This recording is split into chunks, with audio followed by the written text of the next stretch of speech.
Hello everyone, myself Nabinka Dermari, Assistant Professor, Civil Engineering Program, Assam Downtown University. Today I'm going to discuss with you the load balancing method in the pre-stressed concrete. So in the previous classes, we already have discussed about the concentric band tendons, concentric band tendons, eccentric tendons in a pre-stressed concrete. Then we had also known about the load balancing method in the form of bend tendons. Whatever we had done, actually that was nothing but kind of load balancing method. So I'll in details, if I solve a problem, some more problems, you will understand more. So let us go today and see what is actually load balancing method. So if we go here, this is the load balancing method. In the previous classes, we had talked about the bend tendon, where you had a downward load and then an upward force was there in a bend tendon. We had an upward force here. We had an upward force here, which is trying to counterbalance the load. Let me rub this. So, this one. Yeah. So, what is your load balancing? Actually, the example given above, that means the bend tendon, the example which we had done on our previous class was your this bend tendons. Either it is in a parabolic profile, or if you see, it is in a this form, bend tendons. Okay. So, what is your load balancing? Actually, that is trying to balance the up downward load with the help of this upward force. Okay,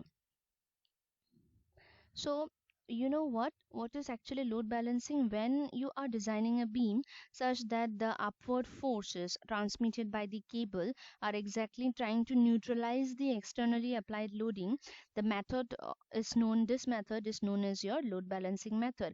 If there is some kind of downward load, we are trying to counterbalance that load with the help of bend tendons. When we bend a tendon, that is nothing but they are trying to resist these downward loads, and so trying to, in some word, trying to neutralize it.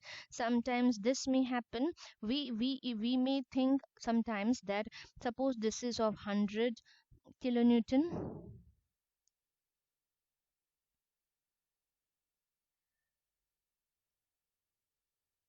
100 kilonewton.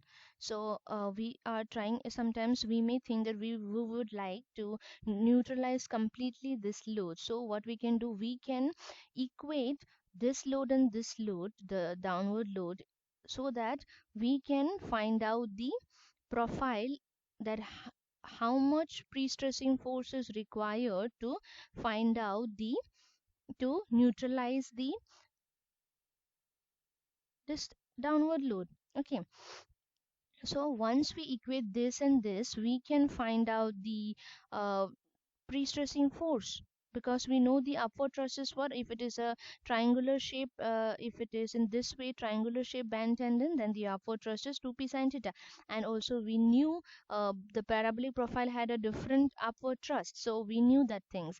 So we can equate that and we can find out what is our pre-stressing force, or the dip of the profile, how much it is required to neutralize these downward load.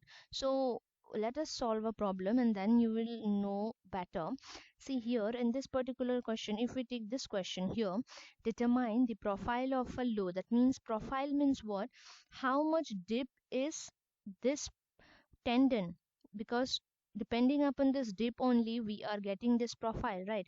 If the profile, that is the, if the dip h is suppose 100 then it is going to be here your tendon, so that is nearer to your CG. And it may be, if a dip is more, it will be here. So with the help of this dip you are getting your profile of the tendon. So determine the profile of a load, that means nothing but the dip you have to calculate or find out of a load balancing cable for a beam of 6 meters span. This is the span 6 meter, carrying an all-inclusive load of 40 kilonewton per meter. That means this is the external load, which is 40 kilonewton per meter. The pre-stressing force in the tendon is given already to us. So the pre-stressing force is given to us, the beam section is given to us. So what we can do, we have to find out this dip. Okay, so what we know is, we know this downward load 40 kilonewton.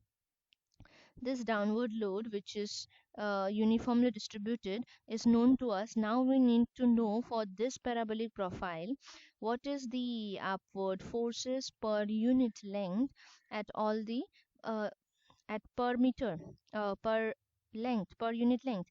So that is what we know, that our the upward force was how much, 8 ph by this one, 8 ph by L square. So what was our P?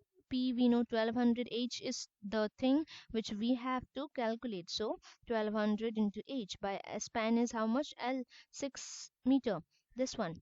So we have got our this upward thrust to be 800 H by 3.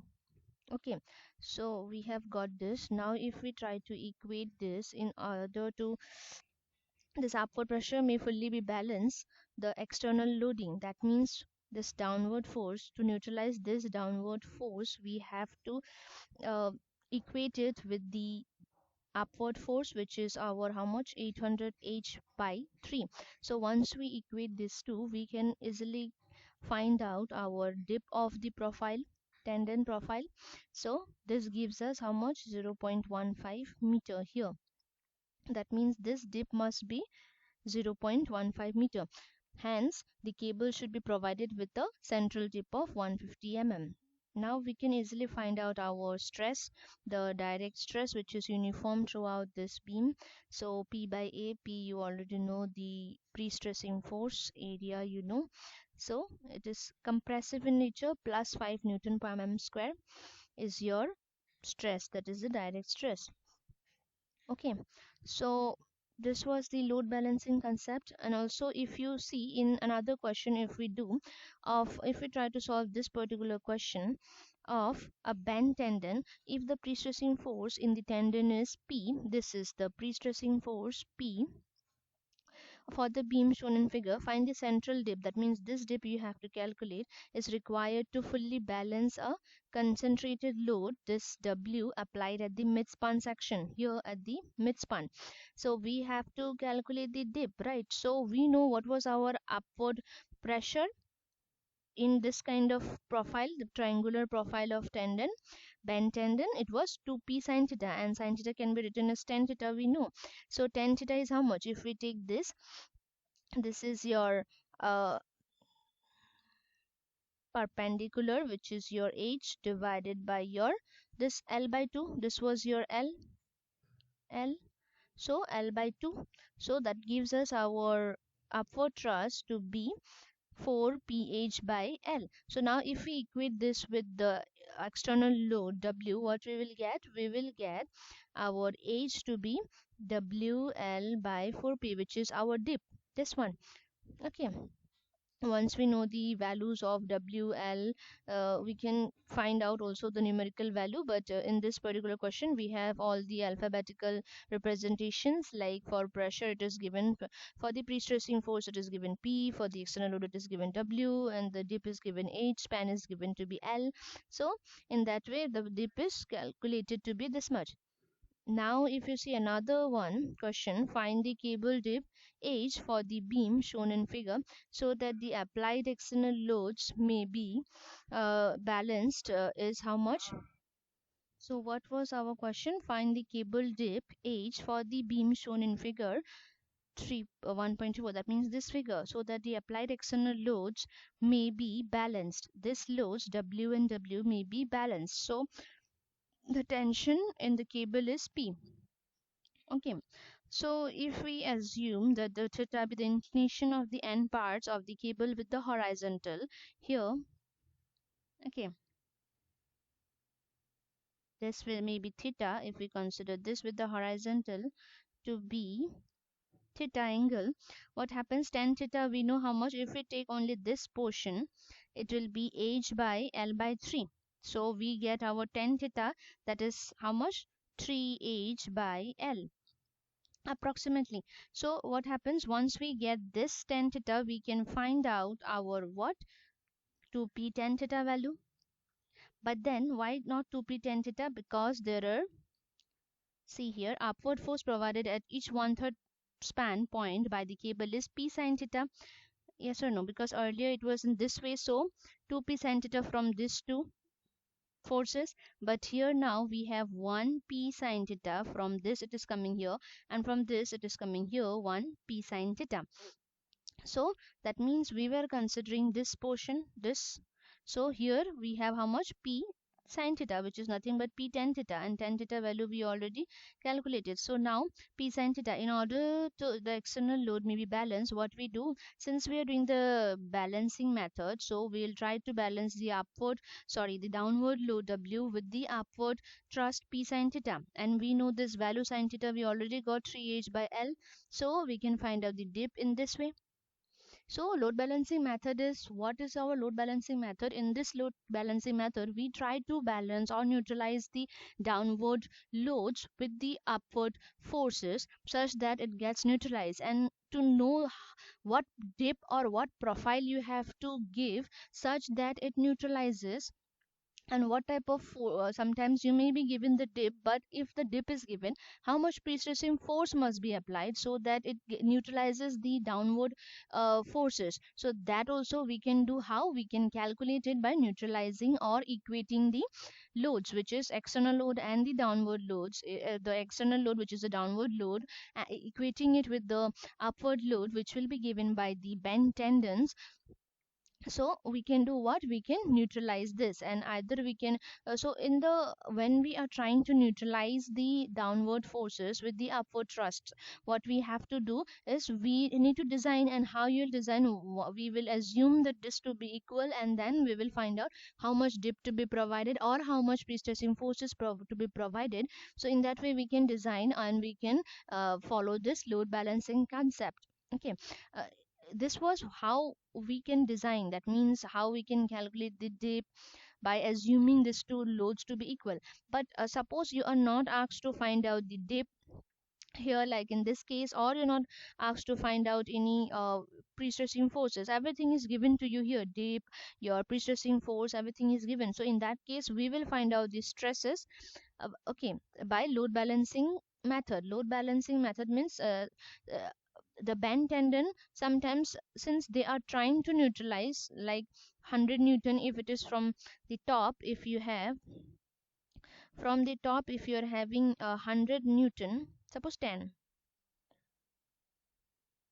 if you have a 10 kilonewton of load and you are giving an upward thrust, suppose it is trying to neutralize this, and you have a 9 kilonewton of load, so somewhat 1 kilonewton load is coming now. So in that case you are trying to neutralize, that is also nothing but, that is called, it may not neutralize 10 kilonewton, 10 kilonewton, it may not give the 10 kilonewton, because you are not designing uh, in the form of, like, you don't want to neutralize that those loads, because that is not so important, you don't want to neutralize, so you are not designing accordingly, you're not providing the dip, you are not providing the pre-stressing forces. So in that case what you'll do, in that case this is 9 kilonewton, you're giving an upward pressure, so here that means what, you're trying to neutralize, so this is nothing but, this is called to be the, when you are trying to resist the downward load by giving an upward thrust, this is called your load balancing method, which was your in bend tendons, which was in your parabolic profile tendons. So that was the concept of load balancing method, where after you know all the dip, you know all the pre-stressing forces, external loads, you can find out the stresses in those kind of beams at the top and the bottom. So this was your load balancing methods, where you can design how much, if you want your to be equal your all the loads, that is total load downward and the upward, then you need to equate this too. Okay, so yeah, this was about load balancing. Thank you so much.